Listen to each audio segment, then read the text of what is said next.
In rugby league, they like to say theirs is the hardest game. Their players, the toughest. We attract an aggressive, young, risk-taking male. Long as I remember, it was me and you.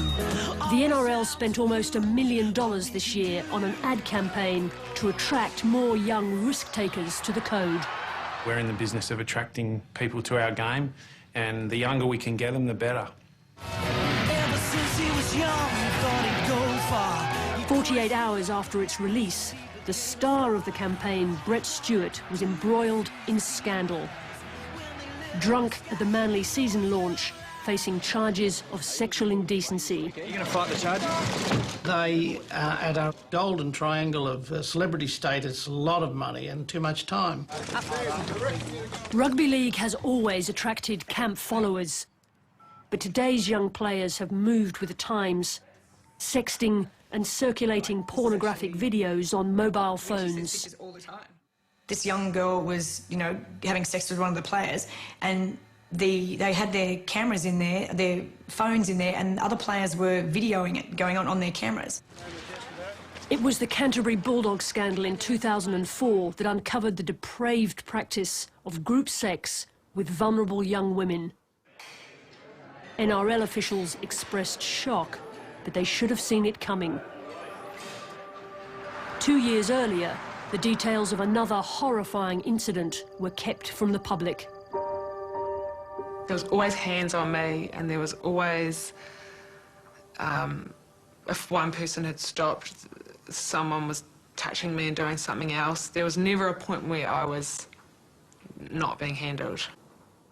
Best thing about a 2009 NRL... After we approached him last week, the other face of the NRL's recruitment drive, Matthew Johns, made a preemptive apology on national television. For me personally, it's put my family through enormous anguish and embarrassment, and has once again, and for that I'm just, can't say sorry enough. Johns wasn't alone. At least 11 other players and staff were in the room, and many more have kept this degrading secret. All right, mate, well said. All right, let's get on with the show. I had my eyes shut, a lot of it, and when I opened my eyes, there's just a long line at the end of the bed. Tonight on Four Corners, women break rugby league's code of silence.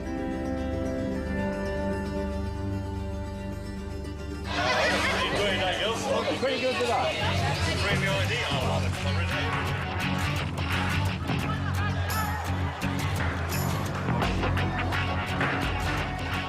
Game day at Newcastle Stadium. Big day for the local fans. This is the first home game of the season for the Newcastle Knights. In the dressing room, the players are in the final stages of preparation before kick-off. These guys are pumped up.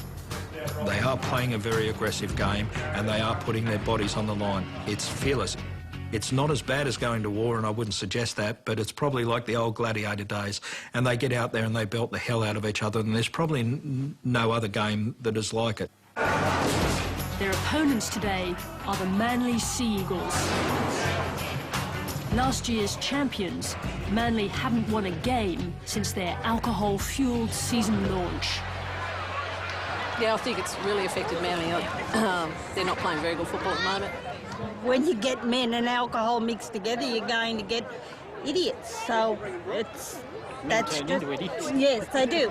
Hamstrings, groins. Newcastle plans to capitalise on the disarray at Manly. One of Manly's key players, Anthony Watmoe, punched a sponsor at the season launch. The Knights are preparing to single him out on the field. Manly's star player, Brett Stewart, is still on suspension for being drunk at the same event. Brett Stewart getting suspended was, I thought, ridiculous.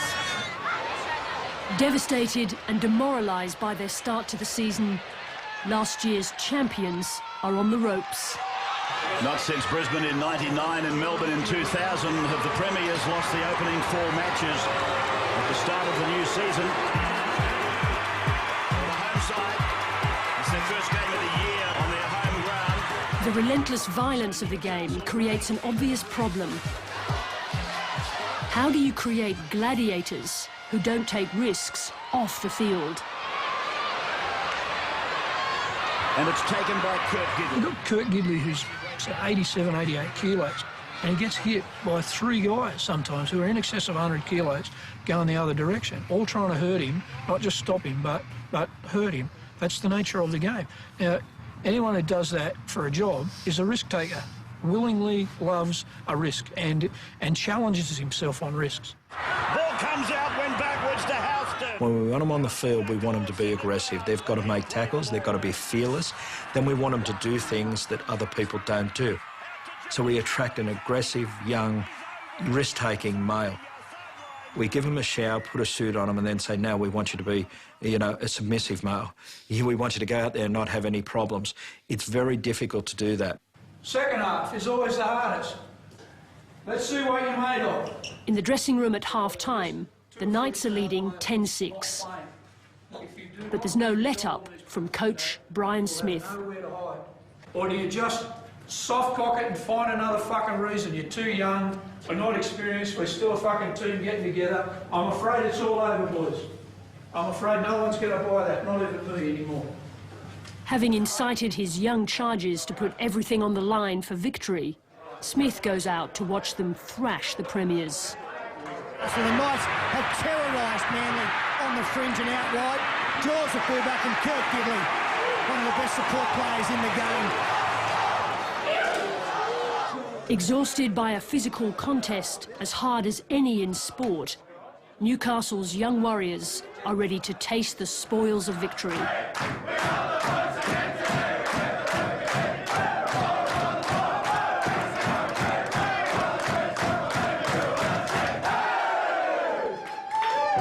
Managing their emotions on the field is one thing. As history proves, managing what happens off the field is much harder. We need to split that thing where you're a risk taker here, son, brother, whatever, and we admire and laud you for all of that risk taking, and you're so good at it. But hold on a minute, when you come off there, can you just not take any risks? Don't be like the rest of the male under 25, 30 population. Don't go out there and get on the drink and take risks. And that's hard. Just how hard it is to manage young players became obvious for last year's champions on the day they launched their 2009 season. At the centre of Manly's off-field drama, their 2 key players, Brett Stewart and Anthony Watmoe. On the front page of a paper. Sarah Duradza went to the launch with her father, one of the club's sponsors. It was actually a lot of fun. Like, you know, I was sitting talking with Brett Stewart and Matt Orford, he's an awesome captain. We were having a lot of fun. We were actually talking about me when I used to do pageants and how I won Miss Freshwater and stuff. Duradza is a charity ambassador and not a regular follower of football. Was there a lot of alcohol? There was a lot of alcohol, definitely. He's revelling in his Man of the Match award. Let's give him a welcome. Anthony Truck Watmoe. Anthony Watmoe was supposed to be one of the stars of the event. Recent hero of the World Club Championship and a member of the Australian Rugby League team. Watmoe got progressively drunk through the afternoon. Well, he was slurring his words, he couldn't stand straight. It was pretty obvious that he was intoxicated. Like, you know, had the unbuttoned shirts and, like, you know, didn't look very presentable at all. And I don't think he was very happy that the fact that I didn't know he was a footballer as well, because he'd intruded into a conversation with me, Brett Stewart and Matt Orford. So what sort of language did he use? The language that was used was like, you know, F this, F that, going up to my father going, you should be disgusted in your daughter, and you know, just putting me completely down, saying that I'm a piece of shit. And he did say to my dad, how can you let your daughter walk out of the house in a dress like that? And yes, the dress was above the knee, but I don't have to justify myself to anybody. You've set the bar very high for 2009. Congratulations on even around the old August. Did you find that he was aggressive towards you? Yes. Definitely. I was quite scared. I was very much in shock after the whole incident and during the incident as well. It ended in an altercation between Watmo and Duradza's father outside on the balcony. There was just a bit of violence that happened, you know, my dad was hit in the face. How was he hit? It was only very slightly, like in the jaw, just under here, so... And who was that? Anthony Watmo had done that to my father. He punched him? Yeah. Ever since he was young, he thought he'd go far. Brett Stewart presented the NRL with an even bigger problem. The face of Rugby League for 2009 was drunk at the launch. Later that evening, he was involved in an incident with a 17-year-old girl outside his apartment building. Stewart now faces charges of indecent assault. He denies the allegations, which will be tried in court. Despite being drunk at the launch, both Stewart and Watmo were at the next training session, preparing to play in Manly's first match of the season. Their whole persona, the whole reputation of the club, the whole ethos of the club is we don't care what you think, we know you hate us, and so here, stick this. This morning we've met with representatives of the Manly club. It was left to the NRL to step in and penalise the club and suspend Stewart for being drunk. We intend to impose a fine of $100,000 on the club. By their own admission, the drinking at that function, their season launch, was unacceptable. Watmo was fined by Manly, but not made to apologise to Sarah Duradza. Is it acceptable that Anthony Watmo hasn't apologised to her yet? No. Do you think that he should? Yes. Do you think it's necessary for the NRL to take steps to ensure that happens? No. I didn't deserve to be spoken down to and treated like I was a nobody and a piece of crap. That's how I could pretty much put it. But with males talking over females and, you know, doing that in public, it's violence against women. It's verbal abuse. Does the NRL have a problem with players' attitudes towards women? I think they recognise that there may be an image that Rugby League has in its attitude towards women, and I think some of that's quite founded over the years. I think it is being taken seriously by most clubs. I wouldn't say all clubs, but most clubs, and there lies the problem. The Newcastle Knights have been embroiled in their own controversies in the past. Rugby League legend Andrew Johns still advises the players at his old club. Johns' public admission 2 years ago that he used ecstasy and other drugs while playing for Newcastle rocked the entire code. That certainly woke us up that, you know, if it can happen to the best player in the world, well, certainly it can happen to other players. 2 years ago, Newcastle were a club in disarray. They were bottom of the table, losing faith with their fans and losing sponsors. The incoming CEO, Steve Burriston, decided the club had to change. It was all about culture. It was about introducing a new culture. So we had to get rid of any chance that our players were going to fall into illicit substances. That's probably the biggest no-no that we had to address. Coach Brian Smith was brought in to rebuild the team after the departure of Andrew Johns. He recognised that the club's problems started with alcohol and the drinking culture. It was my job to sell the concept of changing the amount of alcohol that people were drinking. That sort of let your hair down as how that's the only way we can really bond together. We're learning how to do that.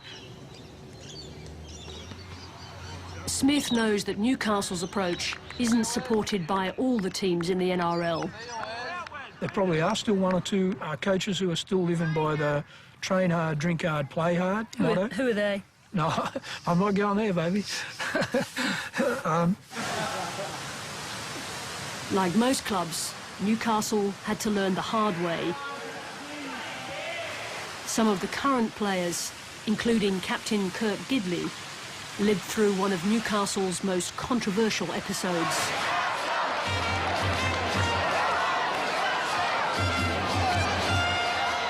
In February 2005, before the current coach and CEO arrived, Newcastle were playing a pre-season match against the Penrith Panthers in Bathurst. The game coincided with the first weekend of term for students at Charles Sturt University.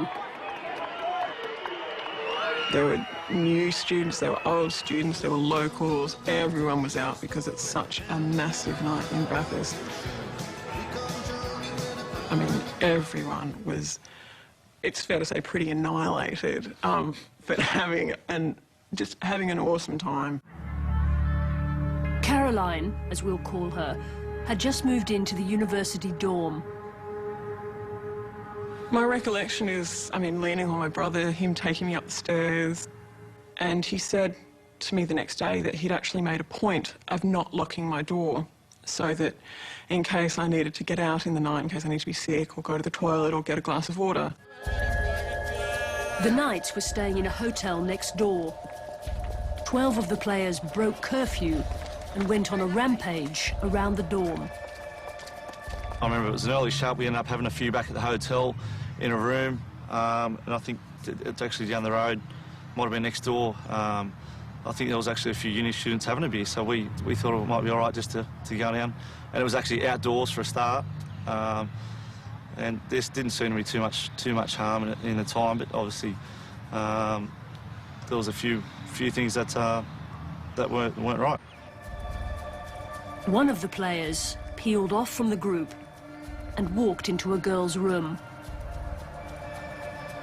As I'm lying there, face down, arms out on the bed, head on the pillow, he climbs on top of me and straddles me and sits sort of on my thighs. He started to rub my back. And, like, just using the word makes me feel sick, but he was caressing my back and saying in, like, this sort of soft voice, you know, roll over, you'll enjoy it, just roll over, just roll over. He just kept saying it, just roll over, just roll over. And then he started to put his hands around me between my body and the mattress, like in the front of me, my front, and doing the same things to the front of me that he was doing to my back. And he put his hands down to, I don't know, what do you say, touch my private parts. So when that happened, what did you do then? He obviously picked up then that I was really starting to get stressed because I was saying, you know, get off, who are you, get out, who are you, get off. And really started to try and sort of struggle, like get up on my elbows and try and get him off. And eventually he got off and walked out the door and left the door open. For a place where many students study communications, it was hard to get a word out of anybody today. But officially, the story of the Newcastle players' drunken night got out the next day. And the league's club. The media quickly focused on rumours that rookie player Dane Tilse may have been involved in an assault on a student. I went in to where my brother was and told him what happened. What did your brother say? Did he think that you should go to the police?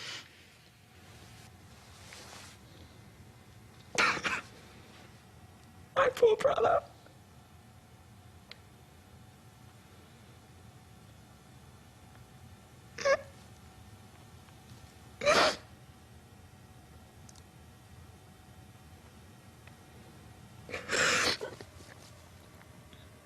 He felt so bad for not locking that door.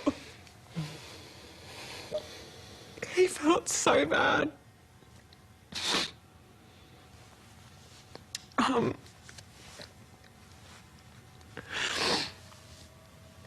He didn't know what to do. I didn't know what to do. I just wanted everyone just to shut up about it, really. Caroline initially went to the police. It is a criminal investigation. We have interviewed the alleged victim and we are in the process of interviewing a number of witnesses. Love their players. But she decided not to press charges. There is no way. It's not like if he was just another guy, I would be going up against him. If I'm going up against Daintills, I'm going up against him, the football team, the NRL, their fans. I'm not going to take that on. Hit with a $100,000 fine by the NRL, the club in turn then slapped fines totalling $50,000 on 12 players. Daintills told Four Corners he went into Caroline's room, but only tickled her back. Working hard towards rebuilding that trust. Thank you. The club sacked him, and he was deregistered by the NRL for a year. Steve Burriston wasn't at Newcastle at the time, but he'd coached Tills in the past. He was 17-year-old when I was coaching him, and I couldn't imagine him doing the wrong thing. I couldn't. That was a hell of a shock to me. I know he's gone to Canberra, I know he's playing good footy, and I know he's never had a problem since. So I think that you'll find in most of these cases that there's a common denominator, and that's alcohol. Do you think it would happen like that now? The way the club is now, do you think something like that would happen? No way, no, not even the last couple of years. We've got steps in place where if we go somewhere, we go as a group. There's no little groups that are breaking off going to a different direction, so there's a curfews in place. You know, we've come a long way. If some young footballers mistakenly think all women want to have sex with them, Charmaine Pallavi is one who doesn't necessarily discourage the idea. Because I only go out for a few hours because I've got the kids. She's getting ready for a night on the town with her girlfriends, applying the finishing touches, bronzer to her legs. You know, it's an early night for me. What's the appeal of those boys, though? The Normanby. The footy boys. What's the appeal of the footy boys? They just got really good bodies. And then they're a bit cheeky, they're naughty, and they're pretty confident. But mostly their bodies, they've got great bodies, so.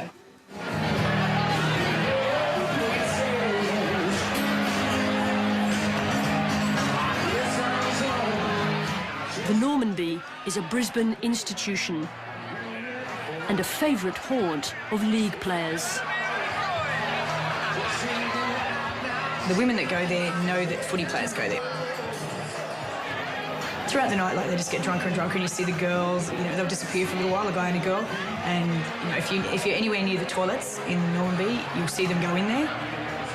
So what's going on in the toilets? Sex. Damien's here, so another drink, maybe, tell him. Isn't that shit? Charmaine says she sleeps with footballers, but on her terms. It's consensual, for a start. I'm not drunk or on drugs, and has an element of class to it, do you mean? It's either in the privacy of my own bedroom or in a hotel room or their house, not in a toilet or the back of a car or, you know, at some player's house on the lounge where everyone's watching and that. She doesn't drink much. On one occasion 2 years ago, when she did get drunk on her birthday, she woke up in her hotel room with a football player she didn't know. I woke up because something wasn't right. There was someone inside me and touching me, and he was on top of me. And as drunk as I was and as tired as I was and passed out, I was trying to push him off me. But I couldn't. I didn't have the strength to push him off me. And I was drifting in and out of consciousness and that. And I think the alcohol, me being really, really tired, I just couldn't do anything about it. Charmaine told us she was raped by a well-known NRL player. She didn't even consider going to the police. Why would you go forward? You're about to be ridiculed and your name dragged through the mud, and you would be made out to be something that you're not and that you asked for it. She says she was able to put it out of her mind, and it certainly didn't stop her pursuing other football players. Football is her life. So much so, she acts as a sort of clearinghouse, putting players and girls in touch through her Facebook. I know it goes both ways because there's a lot of people that contact me From the players' side of things, I have players contacting me going, you know, I'm getting a lot of friend requests from your page. They're all female, they're all hot, keep them coming. So they don't seem to mind. The girls are equally direct. I mean, there's heaps of girls who put pictures, you know, including myself, of, you know, you're in your bikinis and things like that, but the boys put pictures of themselves with no shirts on. You know, I love it. The girls love it. We comment on it all the time. After Facebook comes the phone. How do you know I know them? They ask you for your phone number. They're here at my house now. Then it's funny, they send you a photo. Like, they're very quick to send you a photo. And these aren't photos of just their face, because you already know what they look like. Charmaine's been getting texts all afternoon from different NRL players. Oh, right, that's pretty full on in that picture. Oh, this? sorry. Oh, no, that's what we get heaps of. You're kidding. Heaps of. Sorry. That is probably the most... The messages are pornographic. That's what they send the most of. Like, you're very hard-pressed to get a picture of them just with no shirt on. He's the hottest thing going around, and he's got, like, his jeans hanging down here. There is an even more sinister side to this technology. And you don't want any guys sitting there when you're... Charmaine claims to have been shown a video recently by a young player on his mobile phone. I don't know, I'm trying to find out. And he goes, we picked up this one girl and there was like 7 of us on her and everything. And he goes to me and we, but I said, you're going to get in trouble for that type of thing. Like, you can't do that. And he goes, please. He goes, we just filmed her to say that she consented to it. And that freaked me out. This girl was actually in her 20s. And he told me what they did. He said they made her put bunny ears on because Easter's coming up and made her give head to all of the players one after the other. Made. Like, I don't understand the term, like, we made her do it.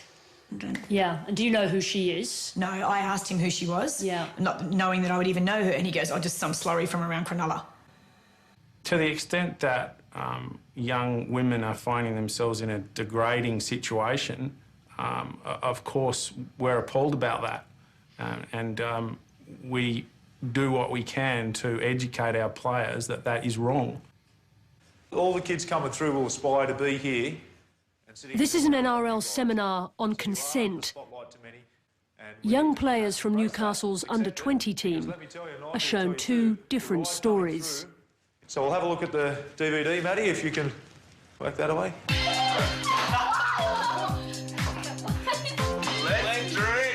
In the first, a young woman goes home with 2 men and agrees to sex with one of them, not both.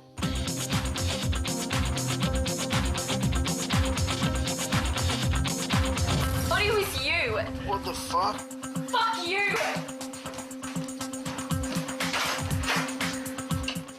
What do you think of the girl's role in this scenario? Anyone? Throw it in. She put out first. She what? She put out first. She put out first? Yep, put it up there. Anything else? She's flirted with both of them. Yeah. She what? She flirted with both of them. She flirted with both of them? Yep. This guy, right, he's going to get in trouble. You think he's going to get in trouble? Yeah. What about the birthday boy? Did he get in trouble too? Yeah. Well, depends how good his lawyer is. Depends how good his lawyer is? We'll watch another one. In the second version, a drunken man is subjected to homosexual rape.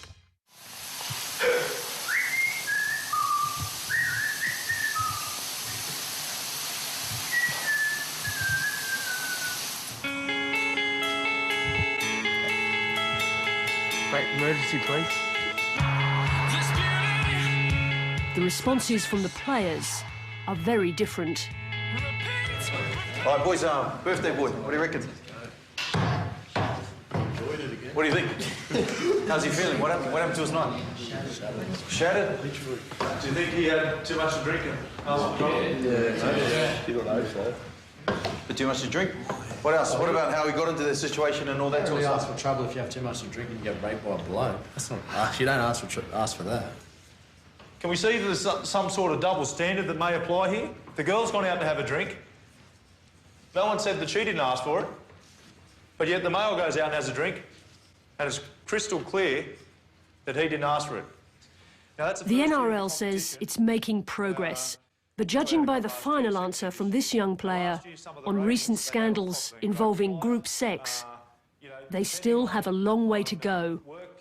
It's not during the act, it's the way you treat them after it. Most of them could have been avoided if they had to put him in a cab and said, you know, no thanks for that sort of thing, not just kicked her out and called her a dirty whatever and that sort of thing. It is how you treat them afterwards that they cover all of that sort of stuff up. In his 2006 book, Bad Boys, Former coach Roy Masters writes frankly about how group sex was a way to create closer bonds between teammates. What role does group sex play in team bonding? I don't think it plays any role at all now, but in the past there can be little doubt that a girl that might have accommodated 3 or 4 players was all part of players becoming a closer knit unit, for want of a better word. I do think it in the past may well have been a focus of team players relating to each other. Did you condone it as a coach? No way, no. And yet you can see that it had certain benefits. Didn't I ever say that it had certain benefits? I said it has been a vehicle. It has been a vehicle of team bonding. It has been perceived as a vehicle of team bonding in the past. And what makes you think it's no longer the case? I think the Bulldog situation brought all of that to a head. That people were just saying this is just dead set not on. That Bulldogs situation was the group sex scandal in 2004 at a Coffs Harbour resort that exposed this practice to a horrified public. It sparked a police investigation. Most of the team were interviewed, but no charges were laid. It was revealed that during the tour, a number of Bulldogs players had sex with a young woman whom they insulted and finally discarded. Bulldogs players commented at the time that gangbanging is nothing new, and some of the boys love a bun, their nickname for group sex. In the end, with no criminal charges to answer, the NRL was left to explain how this tawdry and demeaning practice had become part of the game's culture. Was there no corporate memory, corporate knowledge in the NRL that this was a part of the culture of the game? Oh, perhaps there was in some respects, but we're not part of club land. And to that extent, I don't think we would have the corporate knowledge that perhaps those who've been in club land or are in club land.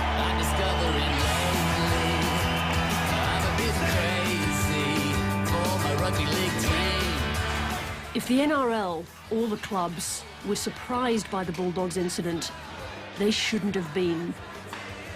Four Corners can reveal that a remarkably similar incident had happened 2 years earlier. It involves the Cronulla Sharks and some of the biggest names in the game. Would you be angry to learn that Cronulla had kept this incident from you? It wouldn't be the first time that issues have been kept from the league. In February 2002, the Cronulla Sharks took a large group of players on a pre-season tour to New Zealand. In Christchurch, they played against the Warriors. Soon afterwards, there were reports of an incident with a young woman at the team's hotel. The Cronulla Sharks were in action in Christchurch last Sunday night. It generated a few brief news stories in New Zealand and Australia. We asked if they were aware of any incident that may have sparked such allegations, and they're certainly not aware of anything. She's now resigned. 4 minutes of news footage, a blanket denial from the team's management, and the story disappeared from view. But not for the young woman involved. 7 years later, the pain is still raw. I do get really upset sometimes, yeah, but I just... I don't think about it, and I still feel that it's my fault. I know it's not, but I feel that way. So I just try not to think about it, otherwise I get too upset. You still think it might be your fault? Just nothing ever happened, and no one's on my side, so that's just how I feel. In 2002, 19-year-old Claire, as we'll call her, was working part-time as a waitress at the Racecourse Hotel on the outskirts of Christchurch. After finishing work, Claire went with 2 of the players back to their room. One of them started kissing her. I didn't want to, you know, make a big deal out of a kiss. And even though it was rough and disgusting, and I was a piece of meat even at that stage, but it was, you know, it was nothing. It was just a kiss. Over the next 2 hours, at least 12 players and staff came into the room. 6 of them had sex with Claire. The others watched. 5 days after the event, Claire made a complaint to police. It's a case that I do remember because of its extraordinary allegation. Neville Jenkins was one of the officers on the case. 4 weeks after the complaint was made, 40 players and staff from Cronulla were interviewed by police. In their graphic descriptions, those present said she had consented to each and every act. No charges were laid. So it is the case that a large number of players and others in the Cronulla Sharks confirmed that group sex activity had taken place in that hotel. There were people involved with the Cronulla Sharks and their supporting crew confirmed that there was sexual activity with this young woman. Four Corners doesn't say that what took place in room 21 of the Racecourse Hotel was sexual assault. But a woman involved in degrading group sex can still be traumatised, whether she consents or not. In the course of the investigation, Jenkins formed an opinion of Claire. She was a nice girl. She was young, naive, not worldly. Just a growing-up teenager. But even for 19, she was quite young, I felt.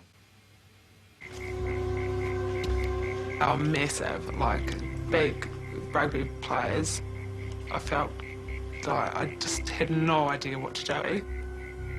There was always hands on me, and there was always, if one person had stopped, someone was touching me and doing something else. There was never a point where I was not being handled. Every time I looked up, there would be more and more people in the room, and there's lots of guys in the room watching, maybe 2 or 3 that were on the bed that were doing stuff to me. Can you try and tell me what some of those things were? They flipped me over quite a bit and got out their penises and would put them in my face and stuff, and like maybe 2 guys would rub them on my face and things like that, and yeah. What were the others doing while that was happening? They were, I don't know how to say it, but masturbating, yeah, themselves while watching. The player she remembers best was there from the beginning. I only remember this whole time, I only remember one player definitely. It was Matty Jones. Matthew Johns is an NRL personality. He was 30 at the time, a former Knights and State of Origin player. He's best known now for his role on the Channel 9 footy show. On the ground, and he's in a tackle and he's held. It's this one. He told Four Corners he knew that one day this incident would catch up with him. Let's go. He laughed and he joked and he very loud and boisterous and thought it was hilarious and, you know, kept it going.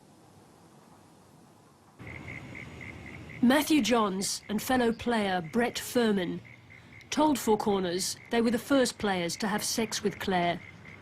Furman said she was up for it 100%. Johns denies he kept it going, saying when he'd finished, he, quote, took a step back. They never spoke to me they spoke just to themselves, amongst themselves, laughing and thinking it was really funny, and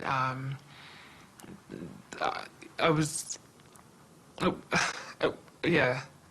When you have sex with someone, it's nice, and you talk and you touch, and this was awful. This was nothing like that. Some players even came into the room through the bathroom window. I had my eyes shut a lot of it, and when I opened my eyes, there's just a long line at the end of the bed. What was going through your mind when this was happening? Do you? I thought that I was nothing. I thought I was worthless, and I thought I was nothing, and I think I was in shock. I didn't scream, and they used a lot of mental power over me, and belittled me and made me feel really small, like I was just a little old woman. Towards the end, Paul Gallen, the current captain of the Cronulla Sharks, went in to see what was happening. Gallen told us it was pretty much all over by then, but nothing bad had happened anyway. After 2 hours, it ended.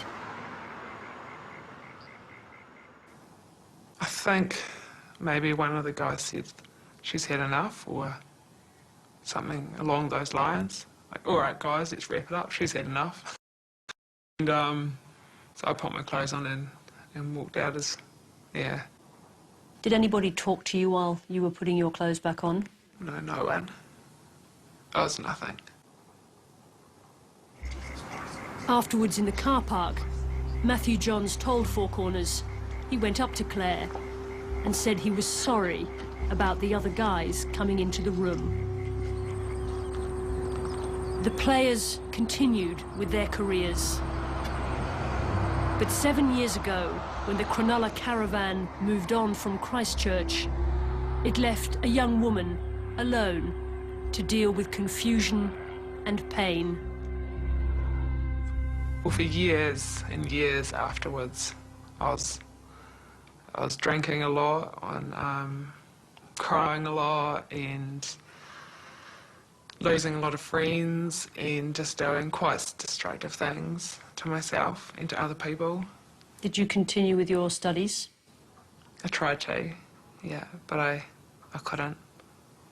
Did you know what was going on? No, I just thought I was a useless person that I couldn't, like,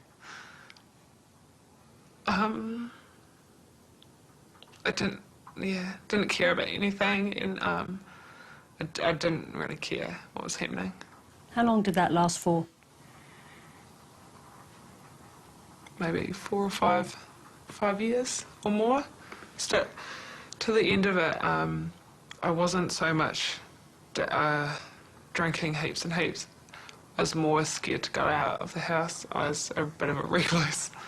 Didn't want to go out and see the world after that. Yeah, I saw a young woman struggling with life. I didn't know prior to this episode, but presumably I'm led to believe that this is as a result of what happened to her at that time. And has she called you for help at any time during these years? Yes, she has. And in what sort of state has she been? Yeah, distressed. The New Zealand Accident and Compensation Commission found that Claire was suffering from post-traumatic stress disorder. Psychiatrists reported that she was suicidal, had cut her wrists several times, and bought a rope to hang herself with. The ACC funded treatment for her and gave her a weekly payment in compensation. Do you think it will ever go away for you? No, never, ever. No. Why speak now? I wanted at least their wives or girlfriends to know what they'd done, at the very least. Yeah. Why did you want them to know? Part of me wanted them to know because I was so angry and I wanted their lives destroyed, like mine was. And part of me wanted them to know so that they could go and meet and find better people that wouldn't treat them like that. Yeah. What do you think about those people now? What, if I had a gun, I'd shoot them right now. I hate them. They're disgusting. I want them dead. I hate them so much. Yeah. If I think about them. But I don't think about them.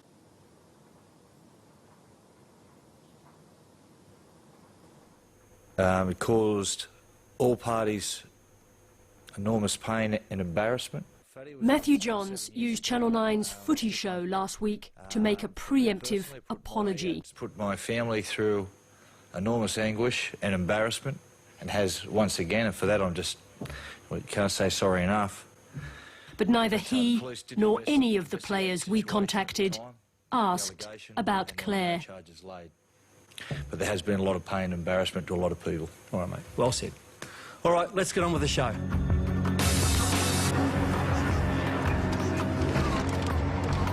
This young team, the Newcastle Knights, Matthew Johns' old club, suggests there is a better future for rugby league for any team that actually wants it. The clubs and the NRL have to clean out the old culture of exploitation and disdain for the game, and for women like Caroline too. I have vague hope that maybe something will change. That every season there isn't going to be another girl hiding with the curtains shut and the blinds down, hoping like hell that her name and her face isn't going to get out in the media. That it's not going to happen over and over, and that the football players involved and named aren't just going to go straight back on the paddock the next weekend, the next Saturday, or the next Friday night.